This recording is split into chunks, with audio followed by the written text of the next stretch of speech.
Hi friends, అందరికీ వేపాకుతోనైతే ఎన్నో ఉపయోగాలు ఉన్నాయి ఫ్రెండ్స్. అందులో నుండి 4 చిట్కాలతోని మేము ముందుకు వచ్చేసాను ఫ్రెండ్స్. నేను షుగర్ వ్యాధి ఉన్నవారు ప్రతిరోజు పరిగడుపున ఒక గ్లాస్ వేపాకు రసం తాగడం వలన ఈ వ్యాధిని పూర్తిగా నివారించుకోవచ్చు ఫ్రెండ్స్. వేపాకు రసం తాగడం కొంచెం కష్టమే, కానీ మనకు ఆరోగ్యం కంటే ముఖ్యం ఏది కాదు కదా ఫ్రెండ్స్. తాగి చూడండి, మంచి రిజల్ట్ ఉంటుంది ఫ్రెండ్స్. రెండవది, వేపాకు ఎండబెట్టి మెత్తగా పొడి చేసి జల్లించి ఆ పొడిలో కొంచెం నిమ్మరసం, కొంచెం రోజ్ వాటర్ కలిపి మొటిమలకు, నల్ల మచ్చలకు అప్లై చేస్తే పూర్తిగా మాయమవుతాయి ఫ్రెండ్స్, మచ్చలు మొటిమలు. ఇది తప్పకుండా మంచి రిజల్ట్ ఉంటుంది ఫ్రెండ్స్, చేసి చూడండి.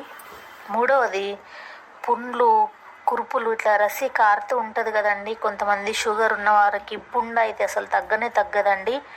అలాంటి వారు వేపాకుతో కషాయం తయారు చేసుకొని ఆ కషాయంతో రోజు దాన్ని కడగడం వలన మంచి ఫలితం ఉంటుంది ఫ్రెండ్స్.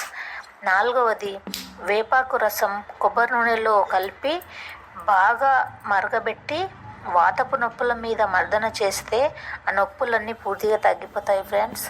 ఇవన్నీ మనం రోజు చేసుకునే విధంగానే ఉంటాయి కదా ఫ్రెండ్స్. అందరికీ ఉపయోగపడతాయని అనుకుంటున్నాను ఫ్రెండ్స్. Bye friends.